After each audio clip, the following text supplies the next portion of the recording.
నాగిరెడ్డి మరణంతో ఖాళీ అయిన నంద్యాల అసెంబ్లీ సీటుకు జరగనున్న ఉప ఎన్నికల పర్వం రసవత్తరంగా మారే సంకేతాలు కనిపిస్తున్నాయి.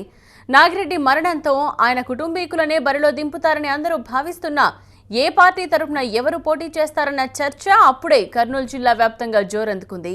సిట్టింగ్ సభ్యుడు మరణించినప్పుడు పోటీకి దింపరాదన్న సంప్రదాయాన్ని వైసీపీ అధినేత వైఎస్ జగన్ తోసిపుచ్చడం, నంద్యాల ఉప ఎన్నికల్లో పోటీ తప్పదన్న విషయం స్పష్టమైంది. భూమా నాగిరెడ్డి సంతాప పర్వం వివాదాస్పదమైన నేపథ్యంలోనే ఇంకో విషయంపై క్లారిటీ వచ్చింది. నంద్యాల అసెంబ్లీ సీటు టెక్నికల్గా వైసీపీది అని మీడియాతో మాటమంతి సందర్భంగా వైఎస్ జగన్ స్పష్టం చేయడంతో పోటీ అనివార్యమని తేలిపోయింది. దివంగత నాగిరెడ్డి 2014 ఎన్నికల్లో నంద్యాల నుంచి వైసీపీ టికెట్పై గెలిచారు. ఆ తర్వాత 2016 ఫిబ్రవరిలో తెలుగుదేశం పార్టీలో చేరారు. టెక్నికల్గా చూస్తే నంద్యాల సీటు వైసీపీదే అన్నది జగన్ అభిప్రాయం. దాంతో నంద్యాల ఉప ఎన్నికల బరిలో నిలవాల్సిన అవసరం తమకుందని ఆయన చెప్పేశారు.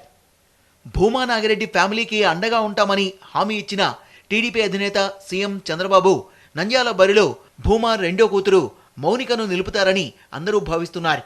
అయితే టీడీపీలోనే కొనసాగుతున్న నాగిరెడ్డి అన్న కొడుకు బ్రహ్మానందరెడ్డి కూడా అసెంబ్లీకి పోటీ చేయాలని భావిస్తున్నారు. ఈ నేపథ్యంలో టీడీపీ టికెట్ మౌనికకా లేక బ్రహ్మానందరెడ్డికా అన్న చర్చ జరుగుతోంది. అయితే తాజాగా ఉప ఎన్నికల బరిలో నిలుస్తామని సంకేతాలిచ్చిన వైఎస్ జగన్ కూడా భూమా ఫ్యామిలీ సభ్యులకై వైసీపీ తరఫున పోటీ చేసే అవకాశం కల్పించాలని భావిస్తున్నట్టు సమాచారం.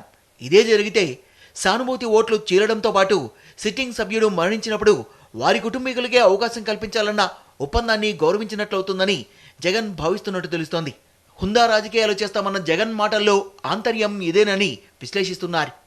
భూమా ఫ్యామిలీలో మౌనిక కాకుండా మిగిలింది నాగిరెడ్డి సోదరుడు శేఖర్ రెడ్డి తనయుడు బ్రహ్మానందరెడ్డి, మరో సోదరుడు భాస్కర్ రెడ్డి కుమారుడు కిషోర్ రెడ్డిలకు అవకాశం ఉంది.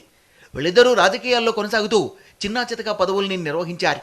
అయితే కిషోర్ రెడ్డితో పోలిస్తే బ్రహ్మానందరెడ్డి రాజకీయంగా కొంచెం ఎక్కువ క్రియాశీలకంగా ఉన్నారు.